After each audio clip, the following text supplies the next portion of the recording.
আসসালামু আলাইকুম, welcome to Moni's cookbook. আজকে আমি তৈরি করছি জলপাই ডাল। এখানে আমি 1 কাপ ডাল নিয়ে নিয়েছি আর প্রায় 1 ঘন্টার মতো ভিজিয়ে রেখেছিলাম। এখন আমি দিয়ে দিচ্ছি 1 টেবিল চামচ পেঁয়াজ কুচি, 1 টেবিল চামচ রসুন কুচি আর কিছুটা তেজপাতা। দেখতে পাচ্ছেন,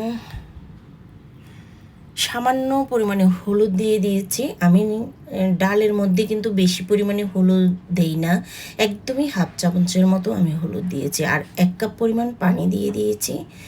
একটু মিক্স করে আমি চুলায় বসিয়ে দিয়েছি। কভার করে দিয়ে আমি একদমই ডাল ফোটা পর্যন্ত অপেক্ষা করব।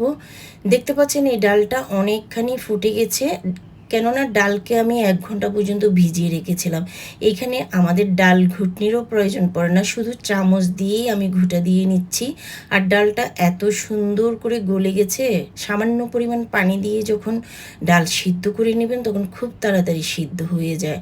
আর এদিকে আমি ডালের, যেহেতু আমি পাতলা ডাল রান্না করব সেহেতু আমি পানি অ্যাড করে নিচ্ছি। গরম পানি অ্যাড করে দিয়েছি আমার পরিমাণ মতো। আর দেখতে পাচ্ছেন এখানে আমি জলপাই দিয়ে দিচ্ছি, 4-5টা জলপাই, এটা আমি ফ্রোজেন করে রেখেছিলাম। এখন আমি দিয়ে দিচ্ছি, প্রায় 6-7 মিনিটের মতো রান্না করে নিলেই কিন্তু জলপাইটা একদম সফট হয়ে যাবে ডালের সঙ্গে। ভালোভাবে আমি মিক্স করে দিচ্ছি। এই সামারে কিন্তু এরকম জলপাই ডাল, আম ডাল খুবই খুবই ভালো লাগে খেতে। আমি কিন্তু লেবুর ডালও তৈরি করে থাকি। আমার ডালটা প্রায় তৈরি হয়ে গেছে, এখন আমি ফোড়ন দিয়ে দিব। এখানে পরিমাণ মতো তেল দিয়ে দিয়েছি,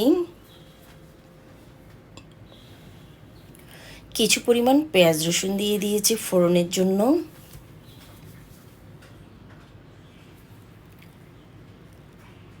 একদম যখনই ব্রাউন কালার হয়ে যাবে তখনই আমি ডালের মধ্যে অ্যাড করে দিব। ডালের ফোড়নটা আপনি চাইলে দিতে পারেন, যদি হেলদিভাবে ডালটা খেতে চান তাহলে না দিলেও হয়। আমি অনেক সময় কিন্তু ফোড়ন ব্যবহার করি না এমনিতেই, আর মাঝে মাঝে আমি ফোড়নটা দিয়ে থাকি। ডালের ফোড়নটা দিলে মানে স্মেলটা অনেক বেশি ভালো হয়, এই আর কি। একদমই আমার জলপাই ডালটা তৈরি হয়ে গেছে আর জলপাইটাও সফট হয়ে গেছে।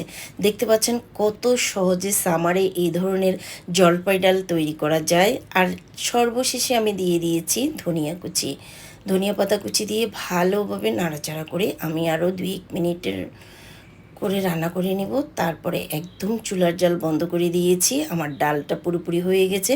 তো আজ এই পর্যন্ত, দেখা হবে অন্য কোনো নেক্সট ভিডিওতে। সে পর্যন্ত সবাই ভালো থাকবেন, সুস্থ থাকবেন।